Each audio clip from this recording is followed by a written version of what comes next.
Hey there. I'm glad to see you. I'm glad you're here to watch this with me. This is Miyako from Lovebites. She is going to do Painkiller as a piano cover. I am pretty excited to see this, so let's, without further ado, get to it.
I was so eager to see this that I forgot to mention that THS over at cupofcoffee.com requested this.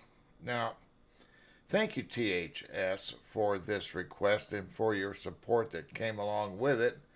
However, you had to know that I was going to put this up on the channel even if you hadn't donated, so thank you for your generosity. So, this is an interpretation. It's dynamically fantastic. She is so gifted. If you had asked me even a week ago, gosh, do you think you'll ever see a piano cover of the speed metal song Painkiller? I would have said, yeah, right after the trombone cover. Because it's true. I've heard it said the guitar is just a piano on its side. And that's true to an extent. Because, you know, with a piano, obviously you're using keys. And an acoustic piano is a stringed instrument. So there's that going for it. But that's where the similarity ends, because attack is different, interpretation is different, the ability to bend notes, that kind of thing, is not really present unless you're on an electronic keyboard. Now, there are exceptions to everything I just said, but as a general rule, this is where we're living. So when she's translating Painkiller, she is interpreting the song for the piano, and in that interpretation, you will see where her heart and soul lives with classical music. Because if you didn't know this song and you just heard this and this alone, you might say to yourself, well, you know, what century is that from? Was that performed in the 16th century, the 17th century? Who wrote it? Bach, Mozart? You might say that.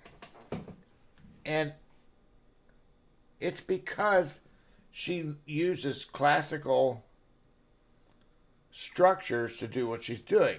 In other words, what I mean by that is touchstones in music that you use depending on the genre. She's having to do it this way. It's a solo keyboard effort to cover what is played by a 5-piece band, right? So at high speed. So when she gets to this part where it breaks down into the solos and there's that intro to it, she's interpreting all this through keys as a solo artist. And listen to how she spreads out the dynamic. In other words, as you watch her hands spread out, she's layering the attacks. The dynamic is rising with what she's doing. Just watch and see if you can pick out what I'm so terribly saying.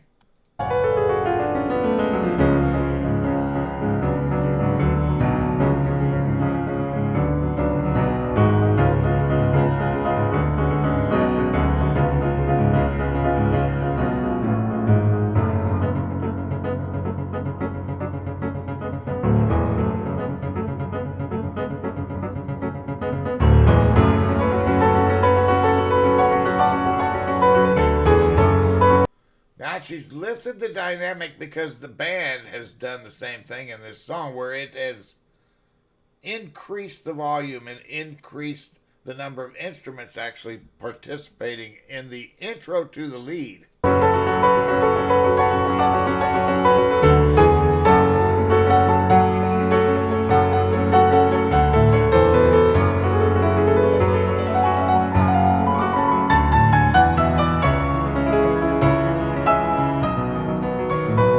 Listen to her interpret this lead.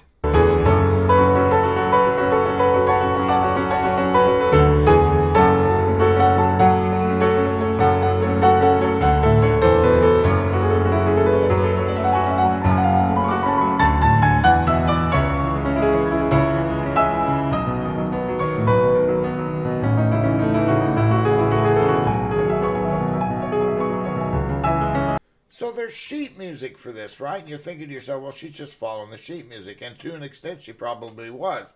But notice she's playing without sheet music. And that should tell you, and at least it should imply, that this is her interpretation of the song on the piano. That she knows this right here.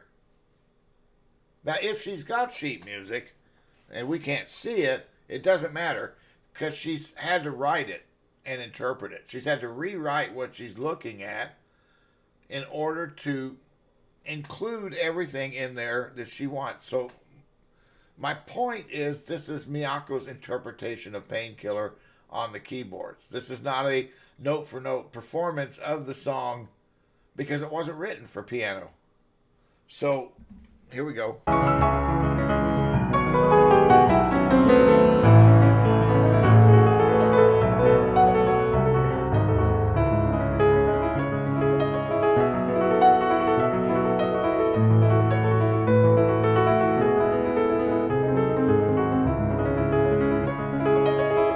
Listen to that waterfall of notes. And